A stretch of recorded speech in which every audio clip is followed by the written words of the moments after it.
इतना पत्थर जो इन्होंने अब सफाई के बाद इकट्ठा किया है, 3 से 4 बाल्टी पत्थर जो है, ईंटें, नुकीले पत्थर, ये इनके घर पर फेंके गए और ठीक इस घर के नीचे ही इनकी दुकान है जिसको कि आग के हवाला किया गया। और आपको ये देखिए, ये तस्वीर दिखाते हैं, ये निशान आप देख रहे हैं, ये निशान और ये ईंटों के जितने निशान हैं, ये देखिए वहां पर भी एक देखिए ईंट का, वो खिड़की के ऊपर आपको ईंट दिख रही होगी, ये पूरा जियो का इनका इंटरनेट का कनेक्शन है। ये सभी जो तहस नहस हुआ है ये पथराव में ही हुआ है। क्यों हुआ, किसकी गलती है, कौन जिम्मेदार है?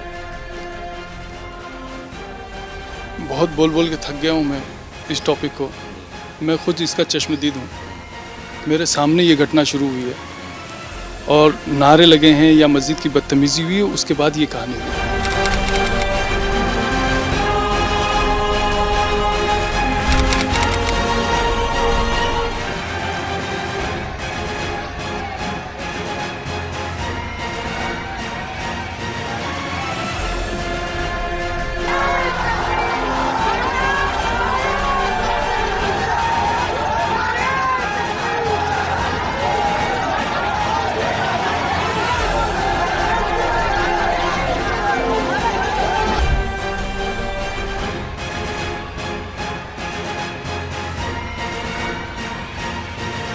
क्या इंडिया की जीत से इनको हजम नहीं हुई? क्या ये इंडिया की जीत इनको से ने किस तरह की दुख था, इसकी वजह से पथराव हुआ? ये तमाम पहलू है। वहां जो आप मस्जिद देख रहे हैं, वहां से विवाद की स्थिति शुरू हुई थी और आगे जामा मस्जिद है, वहां तक ये विवाद सबसे ज्यादा हुआ है और इसीलिए यहाँ पर आपको ग्राउंड पर तस्वीरें दिखा रहे हैं।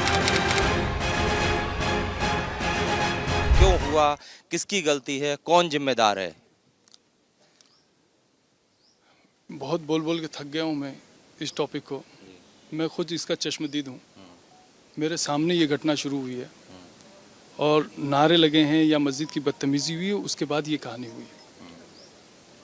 तो ये मैं इसी मस्जिद में मैं नमाज़ पढ़ाता हूँ। नमाज पढ़ के मैं निकला हूँ, नमाज पढ़कर लोग निकले हैं। किसी को शौक़ नहीं चढ़ा है कि कोई राह चलते को बेवजह मारे। मैंने अपनी आंखों से देखा है वो सब चीज़ें और उस पर मैं बोलता रहा हूँ कि शुरुआत कैमरा बता देगा, प्रशासन की जिम्मेदारी है, वो खूब अच्छे से देख ले, कैमरा बता देगा कि शुरुआत किसने की है। मतलब हुआ क्या था? जुलूस यहाँ पर आया, इसके बाद क्या हुआ? हमें तो निकलने में 2 मिनट लगी, हम फौरन तो निकले नहीं। लेकिन जिस वक्त हम निकले हैं उस वक्त नारेबाजी भी चल रही थी, उस वक्त यहाँ झंडे भी थे। झंडे वो देश के नहीं थे, झंडे वो किसी एक मानसिकता को बताने वाले झंडे थे। और तीसरी चीज़ यह है कि उन झंडों के साथ साथ जो नारे थे, उन नारों के साथ साथ किसी ने एक बम मस्जिद की तरफ फेंक दिया। तो वो सुतली बम था, ठीक है, बम से कोई गलत मतलब ना निकले। तो उसके बाद क्या सुतली बम वहां से फेंका गया? हमने फिर कोशिश की कि प्रशासन के साथ बैठ के बात करें। प्रशासन के कुछ लोग आए, हमने जब तक लोगों को संभाले रखा, 2-3-4 मिनट में ही शुरू के कुछ 2-4 नौजवान पहुंच गए। हमने बहुत कोशिश की कि हम प्रशासन के साथ बैठकर बात कर ले, लेकिन प्रशासन के साथ बैठकर बात करने में लोगों को बिठाते इतनी देर में पता चला कि उधर से पथराव शुरू हो गया। अच्छा, लेकिन कई हिंदू नेता जो हैं, चाहे वो उषा ठाकुर हो, चाहे वो कई लोग, वो ये कह रहे हैं कि जीत गले से नहीं उतरी या हजम नहीं हुई। वो कौन लोग हैं जिन्हें ये भारत की जीत से इतनी दिक्कत है कि पथराव कर दिया?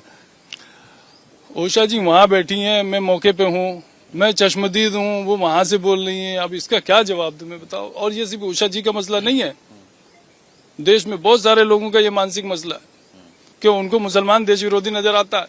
यह सच्चाई है। अच्छा, कुछ लोग जो घायल हुए, अभी मैं मध्य भारत अस्पताल से आ रहा हूँ, उनका ये कहना है कि जब यहाँ से जुलूस निकल रहा था, इस दौरान भारत माता की जय और वंदे मातरम जिंदाबाद इस तरह से नारे लग रहे थे, तो उसको रोका और रोकने के आस हुई, आपकी तरफ से रोका गया। आरोप में सारी जिम्मेदारी प्रशासन की बनती है। हम खुल के बोल रहे हैं कि प्रशासन निष्पक्ष जाँच करे, बात ही खत्म हो जाती है। जिम्मेदार कौन है हिंसा का?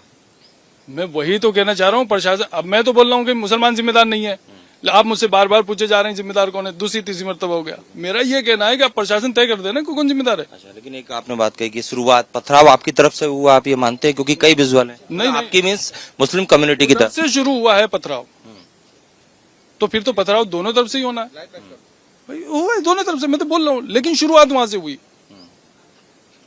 शहर काजी के नाते आपकी अपील की इस तरह की घटना दोबारा ना हो? बिल्कुल, प्रशासन चौकस-चौबंद है। मैं अभी प्रशासन की अब तक की जो निगरानी है उससे मुतमईन हूँ और मैं ये चाहता हूँ कि समाज के बुद्धिजीवी लोग भी थोड़ा सा आगे आएं, लोगों को समझाएं, गुस्सा ठंडा करें, ताकि लोग अपने अपने काम काज पर लौटें। दूसरा पक्ष जो है मुस्लिम समुदाय से जो आते हैं वो ये कह रहे हैं कि पहले सुतली बम फेंका जब मस्जिद में नमाज चल रही थी, क्या इसमें सत्यता है? ये अलग अलग तरह की बातें आ रही हैं। अभी इसका वेरिफिकेशन होना शेष है कि वास्तव में क्या हुआ था।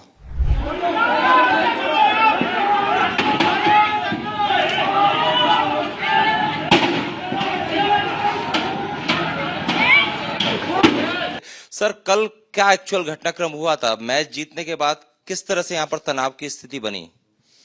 कल विजय जुलूस जो निकल रहा था मैच खत्म होने के बाद में, तो सब अलग अलग समूह में निकले थे और एक समूह उस क्षेत्र से निकला जहाँ पर जामा मस्जिद थी। तो वहाँ पर कुछ आपस में बात हुई जिसके कारण से दोनों पक्ष आमने सामने हुए और विवाद हुआ और उसके बाद चीज़ें फ्लेयर अप हुई और तत्काल पुलिस ने उनको नियंत्रण में लिया और कार्रवाई की और सख्ती से पेश आते हुए जो भी उपद्रवी थे उनके खिलाफ सख्त कार्रवाई की गई।